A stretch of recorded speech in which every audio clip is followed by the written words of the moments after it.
여러분, 제가 주일학교 다닐 때에 굉장히 즐겨 불렀던 찬양이 하나 있습니다. 지금도 아마 저와 연배가 비슷한 분들은 기억하시리라고 생각이 되는데요. 나는 구원 열차 올라타고서, 여러분 그 찬양 아시나요? 같이 한번 불러보실까요? 시작. 나는 구원 열차 올라타고서 하늘 날아가지요. 빵빵. 최악역 벗어나 달려가다가 다시 내리지 않죠. 차표 필요 없어요?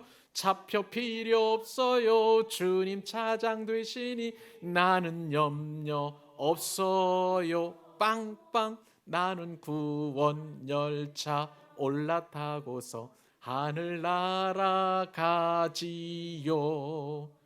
주일학교 좋은 데 다니셨네요. 저도 주일학교 때 이 찬양 참 많이 부르고, 요즘도 이것을 비트를 좀 다르게 해서 또 우리 주일학생들이 좀 많이 부르는 거 있는 거 제가 생각을 하고 있습니다. 그런데요, 오늘 본문을 묵상하면서 제가 이 찬양이 떠올랐어요. 1절 가사가 아니라 2절 가사 때문에 그렇습니다. 2절 가사는 이렇게 시작하죠. 나는 구원 방주 올라타고서 하늘나라 가지요. 험한 시험 물결 달려들어도 나는 겁내지 않죠. 뱃삭 필요 없어요. 주님 선장 되시니 나는 염려 없어요. 나는 구원 방주 올라타고서 하늘 나라 가지요. 이 찬양을 제가 계속 이제 일주일 동안 읊조렸는데, 읊조리면서 오늘 본문 말씀하고 참 부합하는 찬양이다, 참 명곡이다라는 그러한 생각을 하게 되었습니다. 여러분, 우리는 구원 방주 타고 구원받은 믿음의 백성임을 여러분 믿으시기 바랍니다. 옛날에, 아주 먼 옛날에 노아는 구원 방주를 타고 구원을 받았지만, 그러나 우리는 오직 길과 진리와 생명이 되신 예수님이 우리의 구원의 방주가 되어 주셔서 우리로 하여금 방주 교회에 탑승하도록 인도해 주셨기 때문입니다. 그러므로 우리는 우리의 방주가 되시고 우리를 구원하신 그 예수님의 이름을 높여드리고 찬양하고, 이번 한 주간도 여러분의 삶 가운데서 예수님의 이름이 높임을 받는 은혜의 시간 될 수 있기를 바랍니다. 여러분, 노아가 탄 이 구원의 방주는요, 신약으로 넘어오면 이 방주는 예수님을 상징하고요, 그리고 은혜의 시대인 지금은 이 방주가 바로 교회를 상징합니다. 그렇기 때문에 오늘 설교의 제목은 방주 교회인 것입니다. 저와 여러분은 예수님을 통해서 방주 교회에 올라서 이곳에서 천국 생활을 하는 믿음의 백성들이에요. 그러니까 자부심을 가져도 좋고요, 구원받은 백성으로서 오늘도 기쁨이 충만하고, 이번 한 주간도 여러분들 하는 모든 일들 가운데 주님께서 동행해 주시고 붙잡아 주시고, 또한 주님께서 인도하시는 대로 순종한다면 여러분들은 이번 한 주간도 넉넉히 승리하면서 동시에 천국 생활을 경험하게 될 줄로 믿습니다. 그러므로 여러분, 오늘 말씀을 잘 들으세요. 왜냐하면 이 방주 교회에는 무엇이 있고 또 어떤 일이 있으며 이 방주 교회에서 일어나는 그 사역은 무엇인지 우리가 잘 붙들어야 되는 것입니다. 그러니까 구원의 이 방주 사건은요, 수천 년 전에 일어났던 사건이 아니라 오늘 저와 여러분들을 구원으로 인도하고 은혜로 인도하고 사랑으로 인도하시는 하나님의 인도하심이라는 사실을 깨달았으면 좋겠어요. 그래서 이 말씀 붙들고 오늘 하나님께서 우리에게 주시는 은혜대로, 그리고 이번 한 주간도 주 안에서 복을 누리며 승리하는 저와 여러분 되십시다. 자, 방주교회라는 말씀을 드렸습니다. 도대체 그러면 이 방주교회는 어떤 교회이고 또한 무엇이 있는 교회인가? 제가 말씀을 깊이 묵상해 보니까요, 성령 하나님께서 저에게 깨달음을 주셨는데, 이 방주교회에는요, 소명과 사명이 있었다는 것입니다. 따라서 한번 해보실까요? 소명과 사명. 네, 맞습니다. 이 방주교회 안에는 보니까 소명과 사명이 있었습니다. 여러분, 노아는요, 하나님의 명령대로 방주를 만들게 되었습니다. 몇 년 동안 만들었을까요? 맞습니다. 120년 동안 방주를 만들게 되었습니다. 사실 이 방주는 모양이 이상한 형태예요. 배라고 하기에는 너무나 이상한 그런 그 방주라고 할 수가 있겠습니다. 이 이상한 배를 짓는 동안 세상 그 어떤 사람도 노아를 이해해 주거나 노아를 격려해 주는 사람은 아무도 없었습니다. 그냥 노아는 하나님께서 주시는 은혜를 받고 그런 묵묵하게 또 하나님께서 허락해 주신 그 기간 동안 믿음으로 방주를 짓게 되었다는 것입니다. 믿음이라는 것은요, 그렇게 보면 때때로 합리적이지 않을 때가 있습니다. 내가 눈으로 보아도 보이지 않고요, 믿음을 내가 들어도 들리지도 않고, 손에 잡으려고 해도 잡혀지지도 않고, 상식적으로 이해하려고 해도 되지 않는 것이 바로 믿음이라는 거예요. 그런데 노아가 이렇게 방주를 짓게 된 것은 믿음으로 그렇게 하나님의 말씀에 순종했기 때문에 그렇습니다. 그래서 120년 동안 방주를 다 지은 다음에 오늘 본문 1절에 이렇게 소개하고 있죠. 같이 한번 읽어보도록 하십시다. 자, 시작. 여호와께서 노아에게 이르시되 너와 내 온 집은 어디로 들어가라고요? 방주로. 자, 그 다음에 이 세대에서 네가 내 앞에 의로움을 내가 보았음이니라. 아멘. 여러분, 오늘 1절 말씀을 굉장히 주의 깊게 여러분 보셔야 됩니다. 자, 1절 말씀에 보면은 여호와께서 노아에게 이르시되 너와 내 온 집은 방주로 들어가라라고 그렇게 말씀하고 있기 때문에 그렇습니다. 이것은요, 여러분, 성경에서 최초로 사람을 부르시는 초청이에요. 아담, 우리가 그동안의 창세기를 묵상해 보면서 하나님께서 수많은 사람들에게 찾아가시고, 그리고 또 라멕이라든지 수많은 또 성경의 인물들이 있었지만 그들을 불렀다는 내용은 없습니다. 그런데 오늘 본문에 보면 처음으로 성경에서 최초로 부르시는 그 사건이 일어나게 되는 거예요. 여러분, 하나님이 부르셨다 할 때 이 하나님의 부르심을 뭐라고 하냐면요, 어려운 말로 소명이라고 이야기합니다. 영어로는 콜링이라고 보통 얘기를 해요. 하나님께서 부르셨다는 거예요. 하나님께서 부르신 것을 바로 소명 혹은 콜링이라고 이야기합니다. 그런데 오늘 보면 여러분, 도저히 소명이라고 볼 수 없죠? 우리 성경에는 분명히 이렇게 기록되어 있습니다. 너와 내 온 집은 방주로 들어가라예요. 성경 보세요. 제 성경만 그런 거 아니죠? 너와 내 온 집은 방주로 들어가라. 그런데 우리 성경에는 잘 표현이 되어 있지 않는데 원어 성경이나 혹은 영어 성경을 보니까 이 말은 원래 이런 뜻이 아니라 너와 내 온 집은 방주로 들어오라는 거예요. 할렐루야. 여기서 바로 하나님의 부르심, 곧 소명이 노아와 그의 가족들에게 있었던 것을 성경은 증명하고 있는 것입니다. 성경에는요, 최초의 이 부르심, 이 소명은 노아에게 주어졌고요. 성경 맨 마지막 성경이 무엇입니까? 요한계시록이죠. 그리고 맨 마지막 장의 요한계시록 22장입니다. 그러니까 요한계시록 22장 17절 말씀에 따르면 맨 마지막에도 성경에 부르심이 있어요. 성령과 신부가 말씀하시기를 오라 하시는도다. 듣는 자도 오라 할 것이요, 목마른 자도 올 것이요, 또 원하는 자는 값없이 생명수를 받으라 하시더라. 성경을 보니까 창세기부터 요한계시록까지 하나님께서 부르시는 이 초청, 곧 이 소명이 300회에 걸쳐서 기록되어 있습니다. 그러므로 300회라는 것은 거의 매일매일 부르시는 하나님의 음성이라는 것이죠. 사랑하는 여러분, 오늘도 여러분은 하나님께서 부르셔서 이 예배의 자리에서 하나님을 예배하고 있는 줄 믿으시기 바랍니다. 하나님은요, 부르시는 하나님이세요.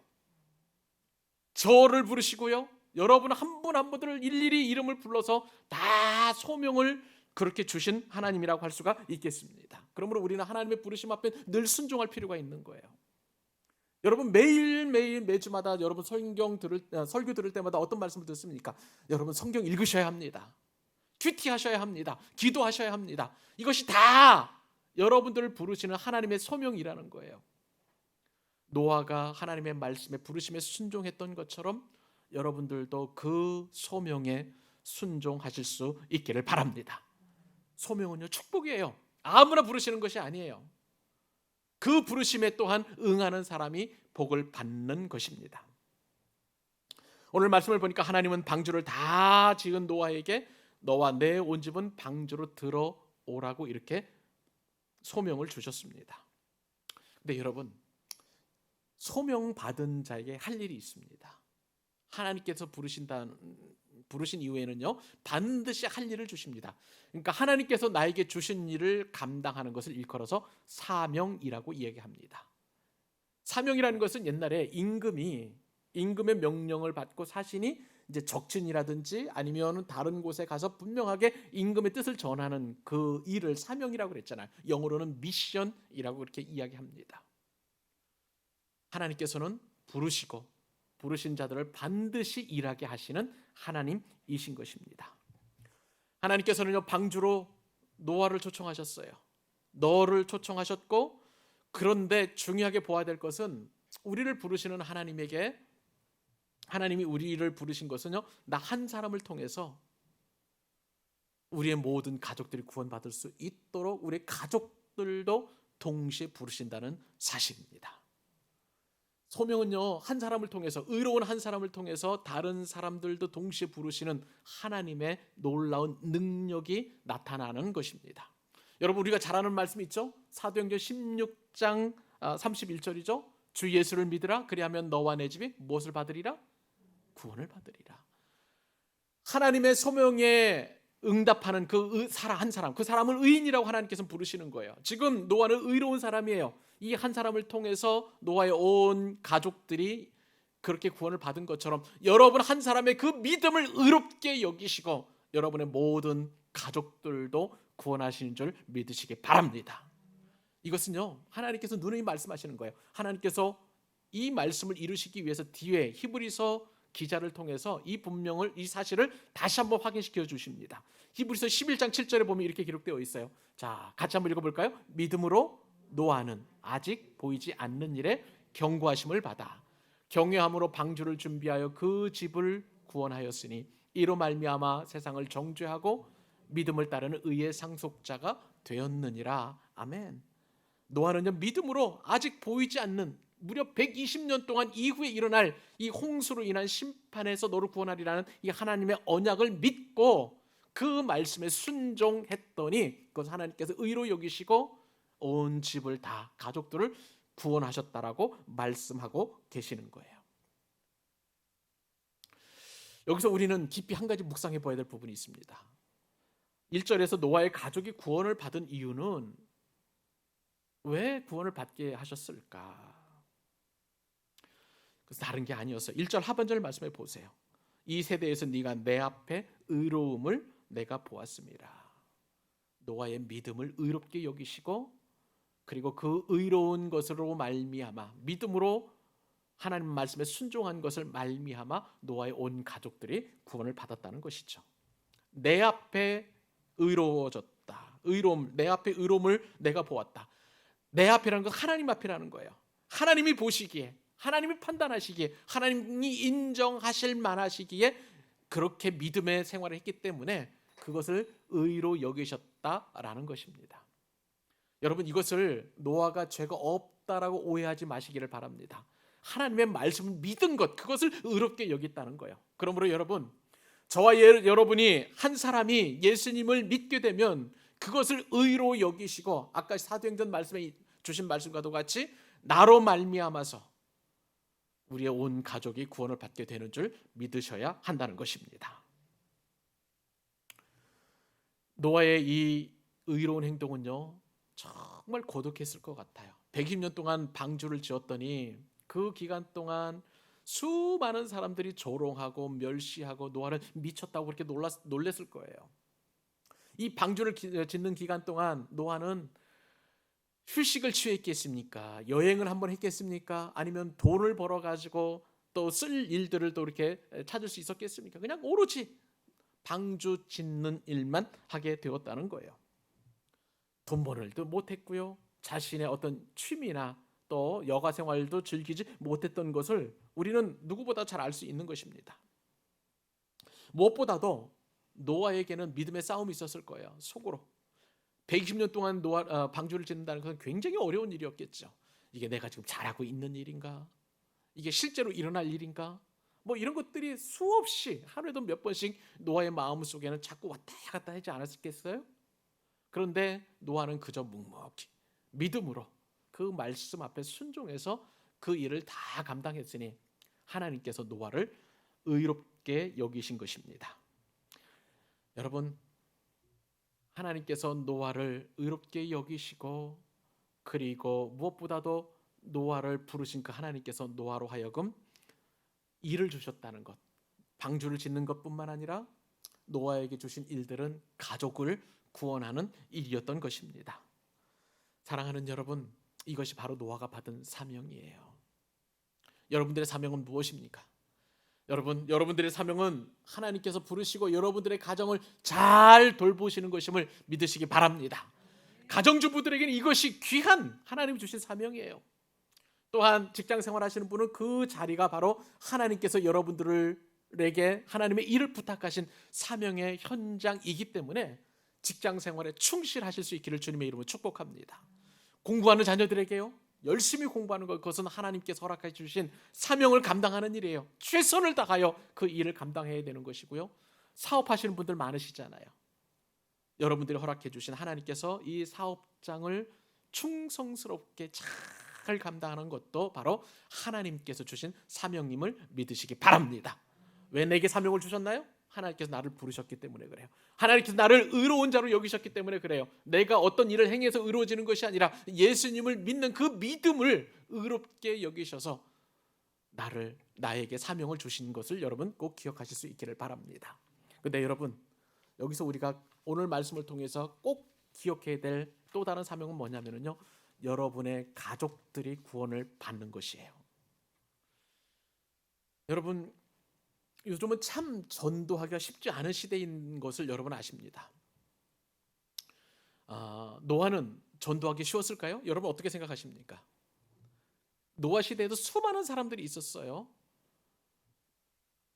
아담도 살아 있었었고, 그리고 라멕도 살아 있었었고, 가인도 살아 있었었고, 수많은 그렇게 아담의 후손들이 자라면서 뭐 800년, 거의 뭐 600년, 700년 정도 살면서 계속 자손들을 낳고 낳으니까 얼마나 많은 사람들이 살았겠습니까? 그런데 여러분, 하나님께서 허락해 주신 이 노아의 방주를 짓고 그 안에 초청받았는데, 공교롭게도 그 말에 순종한 사람은 노아와 그리고 7식구밖에 없는 거예요. 다른 사람들은 다 하나님의 부르심을 거절하고 그 부르심을 가볍게 여기고 시집가고 장가가고 자기 즐거운 일만 했던 것을 보게 됩니다. 그것이 바로 노아 시대였던 거예요. 오늘날 우리 시대도 마찬가지입니다. 매주마다 전도 나갈 때 보면 참 그런 일들을 많이 겪습니다. 만나서 얘기할 수 없기 때문에 전도지를 나눠드리고요. 전도지만 받으면 그냥 바로 버리고 그 다음에 또 어디 가서 이렇게 막 구겨놓고 하는 거기 때문에 전도 물품을 제공을 합니다. 그런데도 잘 안 받아요.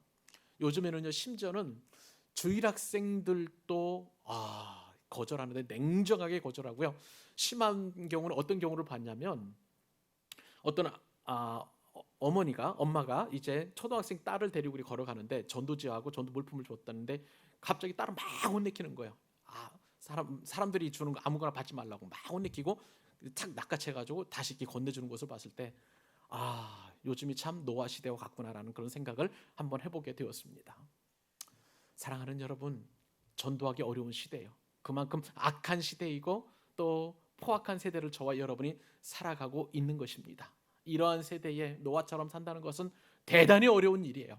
그러나 그럼에도 불구하고 하나님께서 저와 여러분이 믿음으로 주의 말씀에 순종하면 그것을 의로 여기시고 또한 구원의 방주에 이를 수 있도록 여러분의 가족들까지도 인도해 주시는 줄로 믿습니다. 여러분, 노아는요, 다른 사람들은 다 안 믿었는데 가족들만큼은 구원할 수 있도록 아버지의 역할, 남편의 역할을 잘 감당했다는 사실도 우리가 놓치지 말아야 될 사실입니다. 그러므로 하나님께서 우리에게 주신 사명은 우리 가족을 구원하는 일이요, 남에게 전도하는 일도 쉽지 않습니다만은 무엇보다도 내 가족부터 전도하는 일을 여러분 신경 쓰실 수 있기를 바랍니다. 내 마음을 다하시고요, 내가 할 수 있는 한 친절을 베풀고 사랑으로 기도하고 그리고 포기하지 않고 그렇게 예수님을 믿을 수 있도록 여러분의 부모님과 여러분의 형제들과 여러분의 자녀들이 그렇게 구원받을 수 있도록 여러분들은 노아처럼 그렇게 의롭게 행해야 될 줄로 믿습니다. 이것이 여러분에게 주신 사명이에요. 소명받은 자가 받은 이 귀한 사명, 여러분의 모든 삶의 현장에서 최선을 다해서 그 주신 일들을 감당하시고 무엇보다도 가족 구원을 위해서 애쓰시고 노력하시고 힘쓰셔서 10월 마지막 주에는 우리 모든 가족들이 함께 예배하는 즐거운 은혜가 있도록 같이 마음을 모을 수 있기를 주님의 이름으로 축복합니다. 오늘 말씀 이 방주교회는 또한 무엇이 있었을까요? 두 번째 교훈을 살펴보니까 예배가 있었다는 사실이에요. 방주교회는 예배가 있었습니다. 자, 여러분 오늘 본문 잘 보시면 한 가지 특이한 점이 있습니다. 방주교회를 지으신 하나님께서 노아를 초청하셨고요. 또 노아는 7명을, 노아의 가족 7명을 또 초대하셨습니다. 이제 그 모든 가족들이 이제 구원의 방주에 올랐는데, 근데 오늘 본문 성경에 보니까 사람 노아의 8명 식구만 구원받은 것이 아니라 짐승들과 새들도 그 구원의 방주에 들게 되었다는 거예요. 결국은 방주 안에 있는 모든 생물들은 살게 되었지만 방주 밖에 있는 모든 생물들은 다 죽는 엄청난 심판이 이제 이루어지게 되는 것이죠. 여러분, 구원의 방주, 그러니까 노아의 방주 안에 있었던 모든 생물들이 살 수 있었던 것처럼 이 마지막 때에 교회에 속한 모든 생명들은 구원을 받는다는 사실을 여러분 기억하실 수 있기를 바랍니다. 오늘 2절과 3절 말씀 같이 한번 우리 한 목소리 읽어보도록 하십시다. 주님이 주시는 말씀입니다. 시작.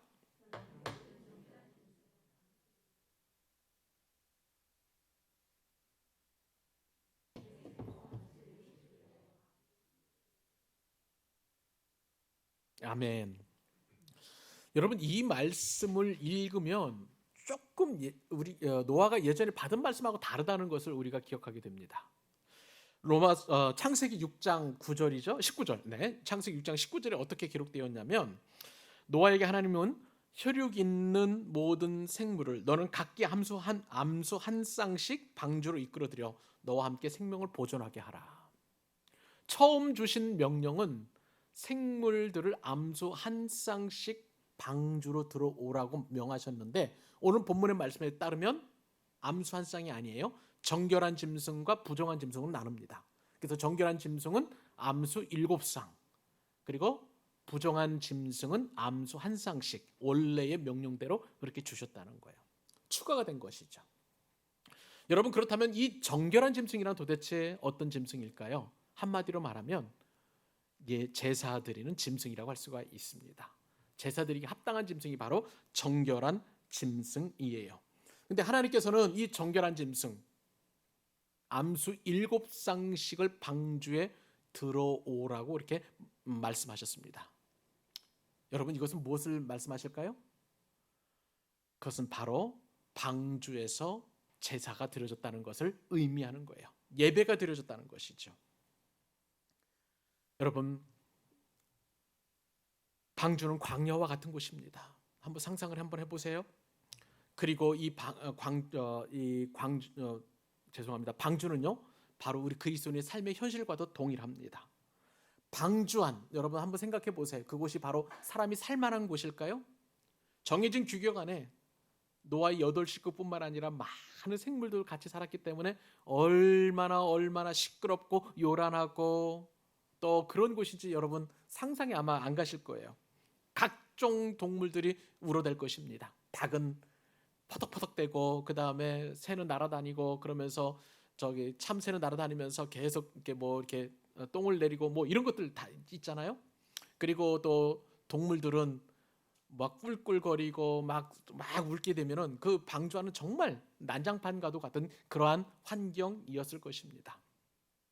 무엇보다도요 방주는 모기도 많았을 거예요. 저는 모기가 물리면 굉장히 막 퉁퉁 부르트는 그런 좀 굉장히 피부가 안 좋은데 저 같은 사람은 방주 안에 살기가 굉장히 어려울 것 같고요. 또 파리가 얼마나 많이 있었겠어요. 그러니까 위생적으로 얼마나 불결했을까라는 것도 상상해 볼 수 있을 것입니다. 또한 방주는 어떤 곳이었습니까? 우리가 지난 시간 살펴봤던 것처럼 돛이 없어요. 또 그 다음에 방향타도 없어요. 그러니까 어디로 갈지 어떻게 가야 될지도 모르는 그런 어떤 방주였던 것입니다. 근데 여러분 놀랍게도 이 방주에 들어온 사람, 이 방주에 들어온 혈육 있는 모든 생물은 하나님의 은혜를 받고 또 복을 받고 구원을 받게 된 줄로 믿습니다. 방주가 바로 교회인 이유가 바로 여기에 있는 거예요.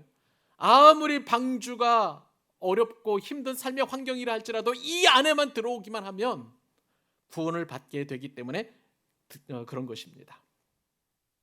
하나님께서는 노아에게 암수 7쌍씩을 들어오게 해서 이제 그것을 산 제물로 하나님 앞에 드려서 제사를 드리도록 그렇게 말씀하셨습니다. 여러분, 방주 교회가 존재하는 이유는 무엇일까요? 이처럼 바로 하나님을 예배한다는 것입니다. 예배는 하나님과의 관계를 지속하는 것이고 우리가 하나님의 임재 가운데 들어가도록 해주시는 은혜의 통로인 것입니다. 하나님께 영광과 감사와 찬양을 올려드림으로 말미암아 그분의 영광 안에 우리가 들어갈 수 있도록 하나님께서 우리에게 주신 은혜의 방편인 거예요. 그러므로 우리는 이 세상의 그 어떤 것보다도 예배하는 일에 가장 우선순위를 두어야 되는 거예요. 왜 그렇습니까? 내가 사는 이유이기 때문에 그래요. 내가 구원받은 자의 증거로서 하나님을 예배하는 것이기 때문에 그렇습니다. 40주야 동안 이제 비가 내게 될 터인데 그 속에서 노아는 하나님 앞에 계속해서 제사를 드림으로 하나님을 영화롭게 했던 믿음의 사람들이었던 것입니다. 하나님께서 우리를 부르신 이후에 우리에게 사명을 주셨죠. 그것은 하나님을 예배하는 것입니다. 하나님께서 우리로 하여금 하나님을 예배하심으로 말미암아 하나님 꾸준하게 계속해서 우리와의 관계를 맺고 그리고 하나님이 하나님 되심을 드러내심으로 인하여 우리를 보호해 주시고 인도하시는 분이심을 알려주시기 위해서 우리로 하여금 예배하도록 말씀하여 주십니다. 하나님은 예배하는 우리를 의롭게 여기시는 거예요. 의롭게 여기신 이후에 노아를 보호하시고 구원하신 것처럼 저와 여러분들도 보호하시고 구원하시고 우리의 앞길을 인도해 주시는 줄로 믿습니다. 예배하지 않는 사람은 하나님의 인도를 받을 수가 없어요. 예배하지 않는 사람은 하나님을 경외할 수도 없고요, 하나님을 인격적으로 만날 수도 없는 것이에요. 그렇기 때문에 예배는 그 어떤 것보다도 가장 소중한 것임을 여러분 기억하실 수 있기를 바랍니다. 노아가 그리고 그 가족들이 들어갔던 방주 안을 생각해 보게 됩니다. 우리는 때때로 삶의 환경이 아름답고 행복한 곳이 아니라는 사실에 좌절하곤 합니다. 우리가 좋아했던 일들도 다 좋은 것은 아니잖아요, 여러분. 우리 결혼한 우리 형제들, 자매들, 그리고 또 중년, 우리 노년에 있는 모든 분들, 결혼할 때 모든 것이 다 좋을 것 같았지만 실제적으로 현실적으로 다가오는 일들은 문제투성이잖아요. 고민도 많습니다. 우리가 기대하고 고대했던 것처럼 아기를 낳으면 정말 얼마나 행복해할까 싶었는데 또 아기를 낳게 되면 실제적으로 육아하는 일도 어렵고 힘든 일인 거예요. 우리가 열심히 기도하고 준비해서 좋은 직장에 취직하면 참 좋을 것 같지만 그 안에 보면은 또 그 안에서의 고민과 갈등과 어려움이 있고 그 직장에서 사표를 내야 되나 말아야 되나 그렇게 고민하는 일도 얼마나 많이 있겠어요. 사업하는 일도 그렇잖아요. 직장 생활이 힘들어서 만약에 사업을 한다. 근데 사업하는 일도 참 좋을 것 같지만 그러나 그 안에서 여러 가지 어려움들이 많다는 것 여러분 스스로 잘 알고 계시는 것입니다. 어디 그뿐입니까? 우리는 때로 질병에 걸리기도 하고요, 사업이 망할 수도 있고 직장 생활이 녹록지 않을 수도 있고 열심히 공부해도 또 만족할 만한 성적을 얻을 수 없는 것이 바로 이 인생이라고 할 수가 있는 것이죠. 그러나 여러분, 그러한 삶의 환경들은 하나님께서 우리에게 주신 방주라고 여기시고요, 그곳에서도 하나님을 예배하실 수 있기를 바랍니다. 하나님을 예배하는 자는 태산을 넘어 험곡에 갈지라도 이것이 나의 간증이고 이것이 나의 찬송일세를 외칠 수 있는 은혜를 저와 여러분에게 주시는 거예요. 방주 안에는 노아가 드리는 예배로 인하여 하나님의 영광의 구름이 충만했을 것입니다. 다른 이유가 없었어요.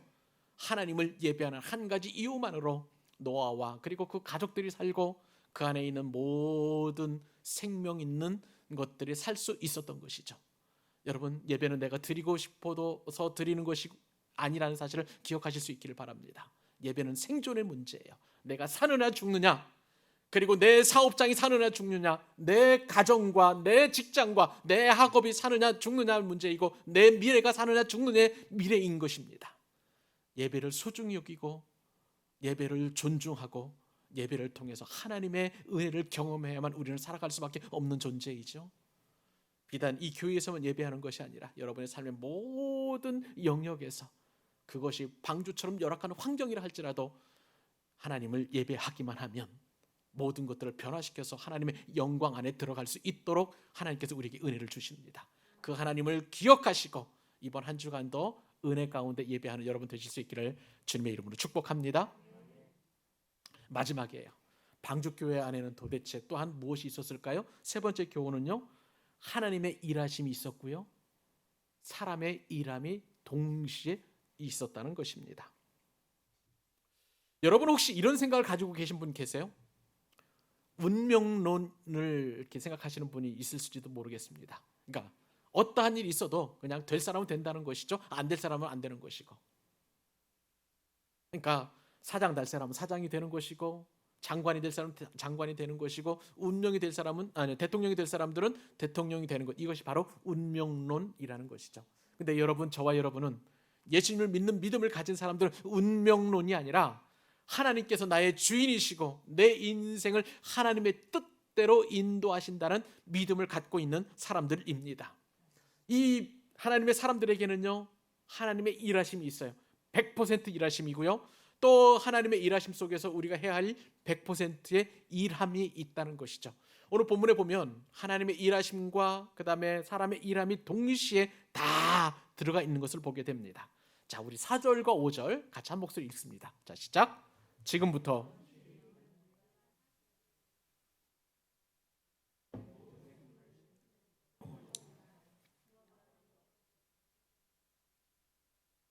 아멘. 오늘 본문에 보니까 지금부터 7일이면 이제 어떤 일이 일어날 것인가에 대해서 하나님께서 노아에게 말씀해 주시죠. 여러분, 참으로 놀라운 사실은 우리가 하나님을 인정하기만 하면 하나님의 뜻과 하나님의 계획을 우리에게 말씀해 주신다는 거예요. 너무나 신나고 귀한 것 아니겠습니까? 세상 사람들이 알지 못하는, 세상 사람들이 듣지 못하는 하나님의 뜻을 우리가 알게 되니 이것은 엄청난 축복임을 여러분 믿으시기 바랍니다.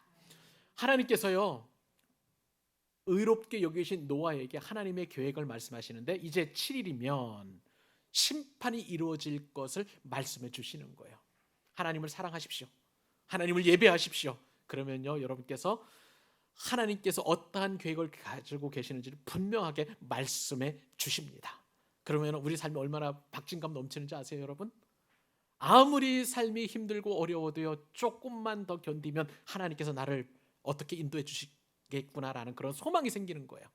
그 믿음으로, 그 기쁨으로 살아가는 것입니다. 자, 그런데 여러분 오늘 본문에 보니까 이제 7일이면 하나님께서 40주야, 주야는 낮과 밤이죠. 그러니까 40일 밤낮을 그냥 비를 쏟아내려 보시겠다고 이렇게 말씀하시는 거예요. 여러분, 말이 40주야이지 사실 몇 시간 동안만 폭우가 내려도 엄청난 피해를 당하게 된다는 것 여러분 아실 것입니다. 지난 9월 6일이죠. 우리나라의 제11호 태풍 흰남노가 이제 포항 지역, 북부 지역을 이렇게 관통하면서 이제 통과하게 되었습니다. 그때 예보를 보니까 시간당 110.5mm가 내린다고 그랬어요. 근데 이거보다 더 많이 내렸어요. 불과 두서너 시간 동안에 411mm가 내렸습니다. 엄청난 비가 내려가지고요, 포항 지역에는 그 비 피해가 뭐 이루 말할 수 없는 그 비 피해를 당했던 것이죠. 철강 산업단지의 그 산업공단에서 무려 111곳이 침수 피해를 당했고요. 그리고 자동차가 무려 8,500대가 이렇게 물에 잠겨서 이거를 폐차시켜야 되는 그런 또 어려움도 겪었답니다. 무엇보다도 가장 안타까운 일은 신세계 우방 아파트인가요? 예, 거기에서 이제 주차장에 비가 이제 빗물이 들이닥쳐가지고 인명살상이 거의 7명인가 되고 2명이 간신히 구조되는 엄청난 또 인명 피해도 일어나게 된 것을 보게 됩니다. 하물며 두세 시간 동안 이렇게 폭우가 내려도 그 정도라고 했는데, 우리가 다음 시간 살펴보겠습니다만은 이 노아의 홍수 시대에 비가 내린 것은 그때의 포항에 내린 것하고는 차원이 다른 거예요. 하늘에서 샘이 터졌고 밑에서 바위에서 또 흙에서 땅에서 또 이렇게 또 뭐라 그럴까, 이 비가 터져서 위아래로 다 이렇게 물이 쏟아졌기 때문에 엄청난 홍수 피해가 일어나게 되었던 것입니다. 근데 여러분, 놀라운 것은 이러한 심판을 앞두고 노아에게는 무려 7일이라는 기간이 주어졌다는 사실이에요. 하나님께서 말씀하셨죠. 이제 7일 후면 이러한 심판이 있을 것이다 라고 말씀하셨습니다. 근데 이 7일 동안에는 노아는 어떤 일을 해야 하느냐, 이제 지면에 있는 모든 생물들을 방주 안으로 들여야 되는 그 사명을 감당해야 하는 것이죠. 하나님께서는 노아에게 이제 방주를 지으라고 말씀하셨어요. 그리고 노아는 그 말씀에 순종해서 이제 그 말씀대로 다 방주를 온전하게 지었습니다. 여기 하나님의 계획과 그 다음에 사람의 일함이 있었었죠. 동시에 이제 심판을 앞두고 하나님께서는 심판 전에 노아에게 일할 수 있는 거리를 주셨는데, 어떻게 해서 그 수많은 생물들이 방주 안으로 들어갈 수 있었을까? 사람의 힘으로는 이것이 가능할까요, 여러분? 저는 불가능했으리라고 봅니다. 그런데 그러면서 동시에 어떤 생각을 하게 되었냐면, 여러분 개미를 한번 보신 적이 있나요? 개미떼가 먹이를 물고 이동할 때 보면은 그 먹이를 따라서 개미떼가 줄줄줄줄 딱 따라가는 거 여러분 보셨을 거예요. 마치 그랬을 것입니다. 하나님께서 은혜를 주셔서 모든 생물들에게 방주로 들어갈 수 있도록 그렇게 은혜로 인도하셔서 생물들이 들어갔을 것입니다. 이것이 바로 하나님의 일하심인 거예요. 눈에 보이지 않게 하나님께서는 이 생물들을 주장하셔서 방주로 들어갈 수 있도록 그렇게 인도하셨다는 것이죠.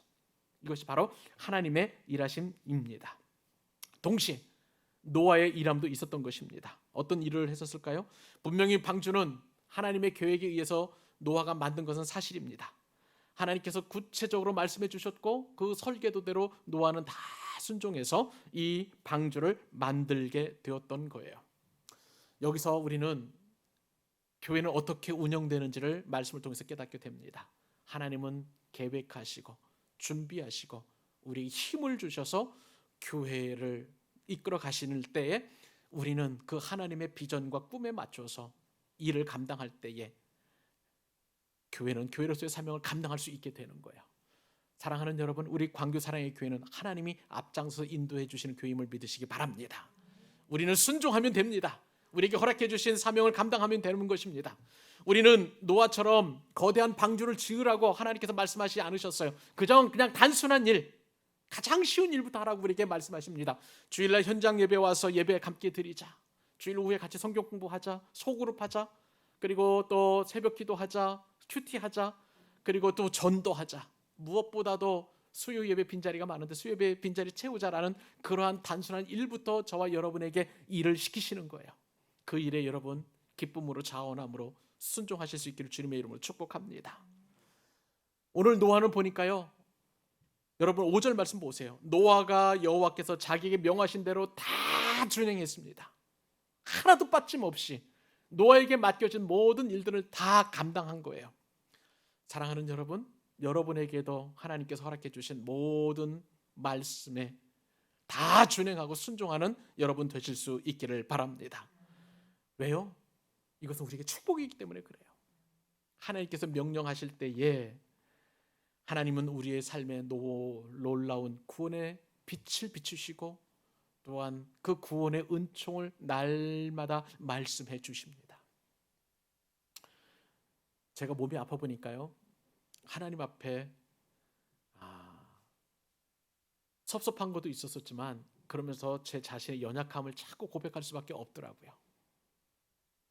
이렇게 열심히 전도하고 싶고 이렇게 열심히 하나님을 예배하고 싶고 이렇게 열심히 성도들을 섬기고 싶고 양육하고 싶은데 하나님 왜 저에게 건강을 안 주십니까? 라고 그렇게 때로는 투정 어린 그런 기도를 드린 적도 있었습니다. 그런데 곰곰이 생각하고 묵상하고 또 해보니까 이 약함을 통해서 하나님께서 하시고 싶은 그런 일들이 있으셨다는 것을 알게 됩니다.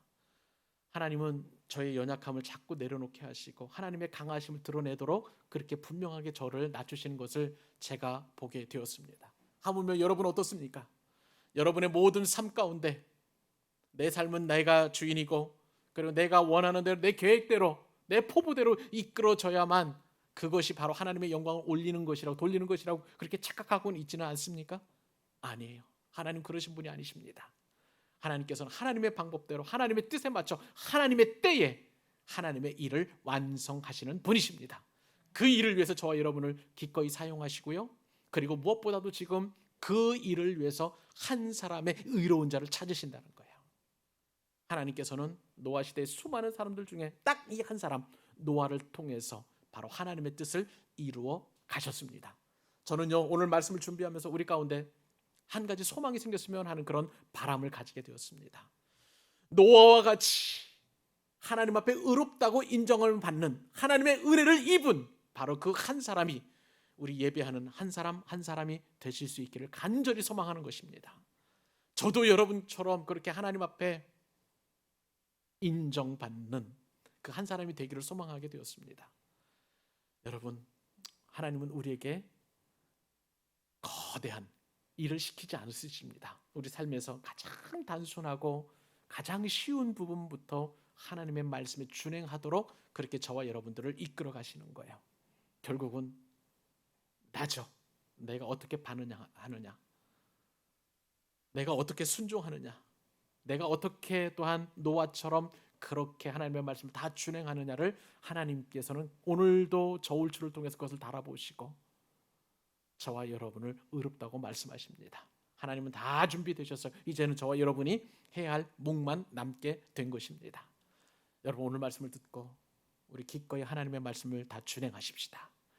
큰 일, 무거운 일, 책임진 일, 그리고 힘든 일이 아니라 우리 삶에서 가장 작은 일부터 하나님 말씀에 순종하도록 요구하시는 그 말씀 앞에 노아처럼 그 사람이, 노아와 같은 사람이 바로 나다라고 이렇게 당당하게 말씀하시고 이번 한 주간도 그 하나님의 은혜를 덧입어서 기쁨으로 주님 앞에 나아가고 승리하는 여러분 되실 수 있기를 우리 주님의 이름으로 축복합니다.